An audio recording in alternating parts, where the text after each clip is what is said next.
Hello friends, dB education में आपका स्वागत है। आज जो हमारा टॉपिक है वो है चालुक्य वंश। चालुक्य वंश की वो इम्पोर्टेंट लाइन ली गई हैं जो आपके रीट के लिए और एक कंपटीशन एग्जाम के लिए बहुत ही अनिवार्य है, या कहें कि मैं मानता हूं कि 100% ऐसे क्वेश्चन यूट्यूब किए जाते हैं जो रीट लेवल पर होते हैं। चलिए हम पढ़ें चालुक्य वंश, इसके शासन के संचालन की बात कर लें तो ये 600 ईस्वी से लेके और 1200 ईस्वी तक माना जाता है।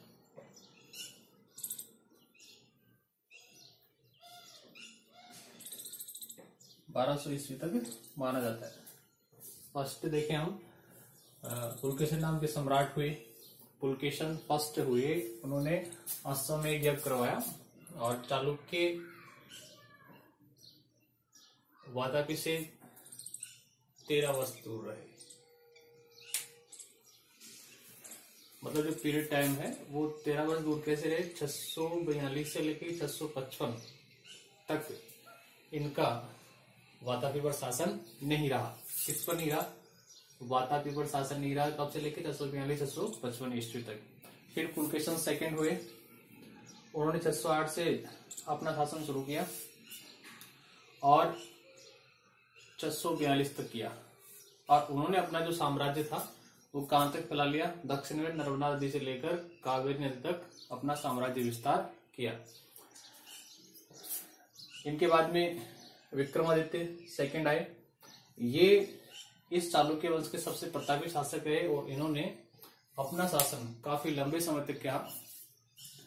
973 ईस्वी में इनका शासन शुरू होता है और लगभग 1200 ईस्वी तक चलता है।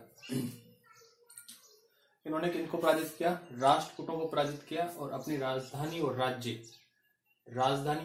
राज्य किसे बनाया? कल्याणी को बनाया। किसको बनाया? कल्याणी को बनाया। मतलब नया राज्य और नए राजधानी इन्हीं के द्वारा बनाएगी विक्रमादित्य सेकंड के द्वारा। किनको पराजित करके? राष्ट्रकूटों को पराजित करके।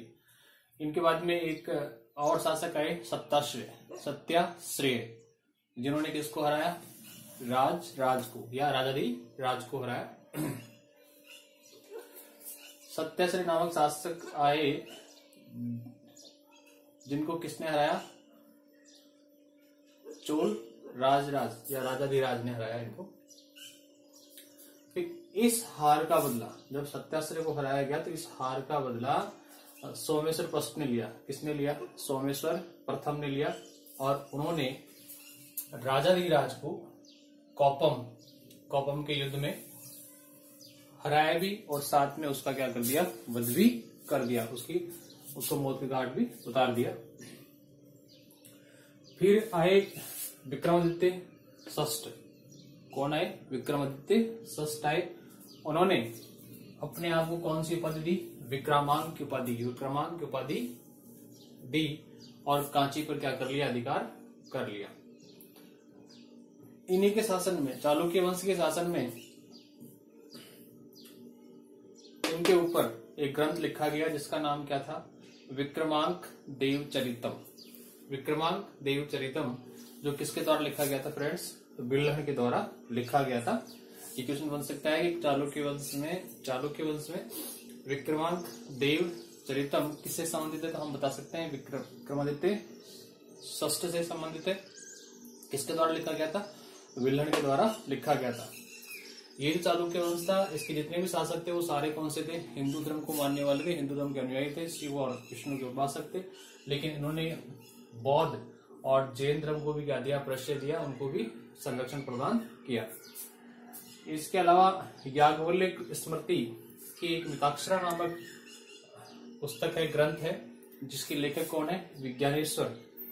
वो भी क्या रहते थे? कल्याणी में ही रहा करते थे। कल्याणी किसकी राजधानी, किसके द्वारा बनाई गई थी? कल्याणी राजधानी विक्रमादित्य सेकंड के द्वारा बनाई गई थी। और जो मिताक्षरा है उस समय चालुक्य वंश में उसे हिंदू कानून का आधिकारिक ग्रंथ माना जाता था। जैसे कि हमारे यहाँ भारतवर्ष में कानूनी जो ग्रंथ होता है वो संविधान होता है। उसी प्रकार उस समय चालुक्य वंश में हिंदू धर्म का आधिकारिक ग्रंथ कौन सा था? मिताक्षरा था। तो डियर फ्रेंड, ये था हमारा चालुक्य वंश, बिल्कुल शॉर्ट टर्म वीडियो, जिसमें वो सभी चीजें इंक्लूड की गई हैं जो एक एग्जामिनेशन के अकॉर्डिंग कंपल्सरी है। तो डियर फ्रेंड, मैं चाहूंगा कि अगर आपको वीडियो अच्छा लगता है तो प्लीज आई रिक्वेस्ट कि लाइक अधिक से अधिक करें, शेयर करें और चैनल को सब्सक्राइब करें। इसके साथ ही हम मेरा जो फेसबुक पेज है DBG एजुकेशन, उसको भी लाइक और शेयर करते रहें। जय हिंद, जय भारत।